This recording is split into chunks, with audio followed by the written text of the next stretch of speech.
Police వ్యవస్థలో తులసి వనంలో గంజాయి మొక్కల్లాగా కొంతమంది చెడిపోయిన పోలీసులు కాకికి బట్టలు వేసుకుని తిరుగుతున్నటువంటి పరిస్థితుల్లో మీరు చెప్పినటువంటి మహిళా ఎంపీటీసీని మహిళా పోలీసులు కానీ ఎవరూ లేకుండా లేదా అర్ధరాత్రి పూట ఒక మగ పోలీసులు ఈ రకంగా ఆవిడ్ని ఈడ్చుకురావటం, అరెస్ట్ చేయటం, లేదా ఇవాళ రజనమ్మ గారి సంఘటన దాంట్లో ఈ సుబ్బనాయుడు లాంటి వాళ్ళు ప్రవర్తన తీరు కానీ ఖచ్చితంగా ఈ గంజాయి మొక్కల్ని కంట్రోల్ చేయాల్సినటువంటి లేదా కలుపు పెరగాల్సినటువంటి అవసరం పోలీస్ వ్యవస్థ నడుపుతున్నటువంటి ఉన్నతాధికారుల మీద ఉందనేది వారు గుర్తించాలని చెప్పి డిమాండ్ చేస్తారు. భార్య పుట్టినరోజుకి వెళ్ళి జైలు కొట్టారు, కేకు ముక్కలు కోసి ఆవిడ తినిపించారన్న సంగతి నేనైతే చూడలేదు. మీరైతే విలేకరులుగా మీరు చెప్తున్నారు కాబట్టి ఈ రాష్ట్ర డీజీపీ ఖచ్చితంగా ఆయన కాకి యూనిఫామ్ వేసుకుని ఒక శాసనసభ్యుడు శ్రీమతి పుట్టినరోజు వేడుకల్లో ఆనంద పరవశులై పాల్గొని కేకులు కోసి ఆవిడకి పెట్టి జేజేలు పలికిన మాట మీరు వీడియో చూస్తే కనుక చర్యలు తీసుకోకుండా ఉంటే ఇక మీ డీజీపీ గారి విఘ్నతకి వదిలేస్తున్నాం. కనపడితే అక్కడ కనీసం ఒక మహిళా మంత్రిగా మాజీ మంత్రి గారు కారులో కూర్చుంటే కారు సీట్లోకి నువ్వు ఊళ్ళోకి ఎక్కబడేస్తావా, లాగేస్తావా ఆవిడ బయటికి? ఆవిడ అరుస్తుంది, ఏం చేయాలి, ఎందుకు నువ్వు ఎందుకు నా కారులోకి దూరుతున్నావు ఎందుకు అని చెప్పని, ఎందుకు దౌర్జన్యం చేస్తామని ఆవిడ అడుగుతుంటే కూడా లెక్క లేకుండా నీ మీద కేసు పెడతా, అసాల్ట్ కేసు పెడతా. చుట్టూ ఉన్నారు కదా పోలీసులు, ఎవరు అందరూ సభ్యతగానే ప్రవర్తిస్తున్నారు కదా, ఎవరు ఎస్ఐలు ఉన్నారు, ఏఎస్ఐలు ఉన్నారు, వాళ్ళు ఎందుకు సభ్యత మర్చిపోలేదు? సుబ్బనాయుడు ఒక్కడే ఎందుకు సభ్యత మర్చిపోయాడు? వాళ్ళు పోలీసులే కదా, నికార్సైన పోలీసులు కాదా వాళ్ళు? ఈ జిల్లా ఎస్పీ గారిని గట్టిగా కోరుతున్నాం, డిమాండ్ చేస్తున్నాం. అయ్యా, మీలాంటి మంచి అధికారులు ఇటువంటి పోలీస్ వ్యవస్థకి చెడ్డ పేరు తెచ్చేటువంటి సుబ్బనాయుడు లాంటి అసభ్యకరంగా అమర్యాదకరంగా స్త్రీల పట్ల లేదా చట్టాన్ని అమలు చేసే దాంట్లో విధి నిర్వహణని కిందకి దిగజారుస్తున్నటువంటి ఇటువంటి వ్యక్తుల పట్ల మీరు చర్యలు తీసుకోండి, ఇట్లాంటి వాళ్ళని కంట్రోల్ చేయాలని చెప్పని కూడా వైఎస్ఆర్ కాంగ్రెస్ పార్టీ తరఫున డిమాండ్ చేస్తాం. 12:45 1 గంట దగ్గర నుంచి అతని జీప్లో ఎక్కించుకుని వెళ్ళారు శ్రీకాంత్ని. ఇంతవరకు డివైఎస్పీ నరసరావుపేటలో ఉన్న ఆయన ఫోన్ ఎత్తడు, ఎస్పీ గారు ఫోన్ ఎత్తడు, కానిస్టేబుల్స్తో మీటింగ్లో ఉన్నారని చెప్తారు. వారి కింద వారికి సహాయకులుగా ఉన్న ఎస్పీ సహాయకులు, సిఐ ఫోన్ ఎత్తడు, ఎక్కడున్నాడో తెలియదు. ఇంతవరకు ఏ స్టేషన్కి తీసుకెళ్లలేదు, ఇంతవరకు అరెస్టు చూపించలేదు. పోలీసులు కనుక చట్టాన్ని వారి చేతిలోకి తీసుకునే పరిస్థితి ఈ రకంగా దుర్మార్గంగా ప్రవర్తిస్తే కనుక ఖచ్చితంగా మేము రేపు ఉదయం న్యాయమూర్తిని ఉన్నత న్యాయస్థానాలని మాత్రం తలుపు తడతాం ఖాయం. ఆంధ్రప్రదేశ్ రాష్ట్రానికి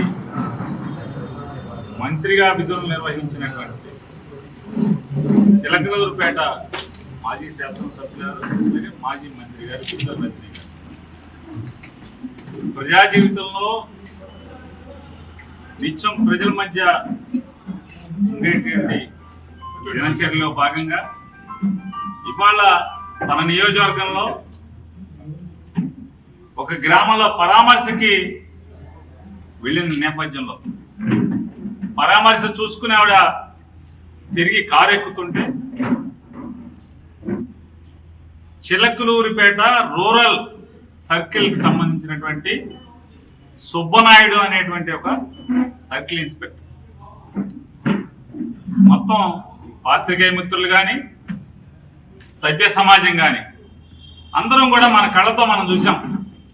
ఇదేమి విడుదల రజనీ గారు లేదా పేరుని నానినో లేదా అప్పిరెడ్డి గారో అల్లిన కథ కాదు. ఇది కళ్ళకి కట్టినట్టుగా అందరం కూడా ఆ వీడియోలు చూసాం. అంటే ఒక ప్రజా జీవితంలో ఒక ఉన్నత స్థానం, ఒక ఉన్నత బాధ్యతలు నిర్వర్తించినటువంటి ఒక వ్యక్తిని తన కారు ఎక్కుతుంటే ఏ రకంగా కనీసం నాలాంటి మగోడు ఎవడన్నా అయితే పోన్లే ఆడ మతం చూపించుకుంటాక మమ్మల్ని తోసేళ్లే అనుకుని సరిపెట్టుకోవచ్చు. కానీ సభ్యత సంస్కారం మర్చిపోయి, చట్టం మర్చిపోయి ఒక మహిళ పట్ల ఏ రకంగా దురుసుగా ప్రవర్తించాడో చూస్తే తను కాకి బట్టలు వేసుకున్నటువంటి అధికార లేదా కాకి బట్టల మాటన అహంకారం బట్టలు తొడుక్కొచ్చిందా లేదా రాక్షసత్వం బట్టలు తొడుక్కొచ్చిందా అనేది వాళ్ళ మనం ఆలోచించుకోవాల్సినటువంటి అవసరం మనకు కనపడుతుంది. అంటే ఆయన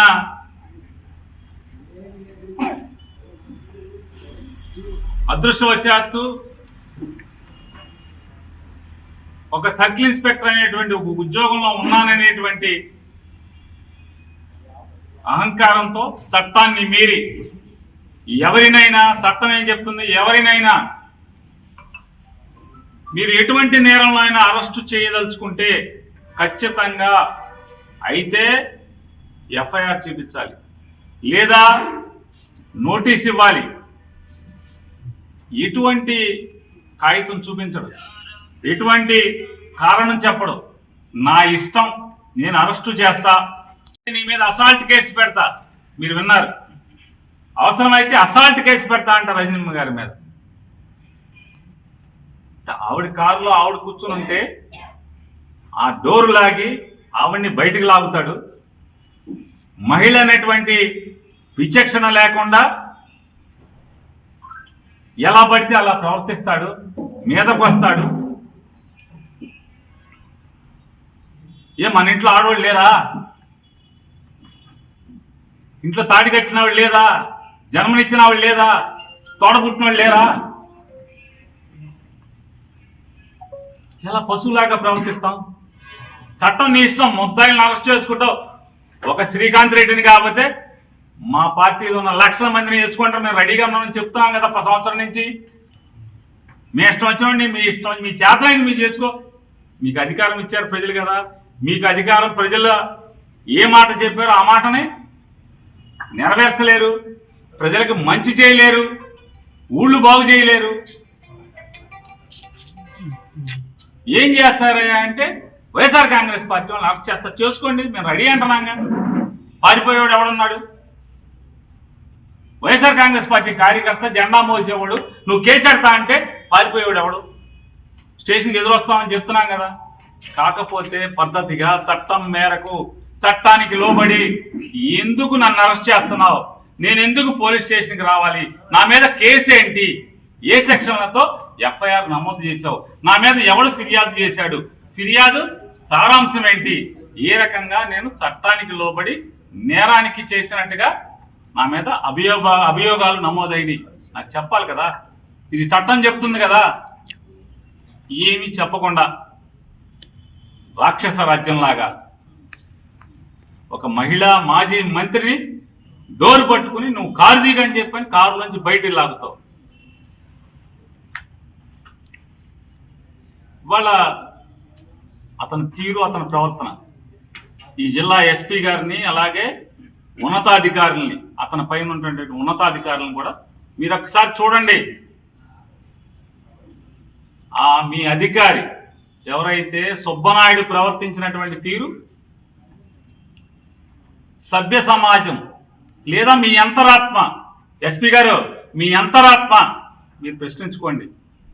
కరెక్ట్గా ప్రవర్తించాడా? ఒక మహిళ పట్ల ప్రవర్తించే తీరాది మీ ఇష్టం. మీరు ఎవరిని కావాలంటే వాళ్ళని మీ ఇష్టం వచ్చిన కేసులు కడుతున్నారు, లోపల వేసుకుంటున్నారు కదా, అందరం సిద్ధమే అంటున్నాం కదా. దడిచేది ఎవడున్నాడు? ఒకడి మీద అప్పటికప్పుడు 10 ఏళ్ల క్రితం, 15 ఏళ్ల క్రితం, 5 ఏళ్ల క్రితం, 7 ఏళ్ల క్రితం జరిగిన సంఘటనలుగా చెబుతూ కథలల్లుతూ ఎఫ్ఐఆర్లు రాస్తున్నారు కదా. అరెస్ట్ చేస్తాం, జైలుకి వెళ్తాం, బెయిల్కి తెచ్చుకుంటున్నాం, బయటకు వస్తున్నాం, మళ్ళీ మా పని మేము చేసుకుంటున్నాం కదా, మా జెండా మేము మోస్తున్నాం కదా. చంద్రబాబు నాయుడు, పవన్ కళ్యాణ్ లేదా లోకేష్ వాళ్ళని సంతృప్తి పరచడానికి మీరు ఎన్ని కేసులు పెట్టినా తగ్గేదేవాడు లేదు కదా. కాకపోతే ఇక్కడ ఆక్షేపణీయం, అభ్యంతరకరం ఏంటంటే ఒక మహిళా మాజీ శాసనసభ్యురాలు, మహిళా మాజీ మంత్రి పట్ల, మరీ ప్రత్యేకించి ఒక మహిళ పట్ల ప్రవర్తించే తీరా పోలీసు అదేం చెప్తున్నాను.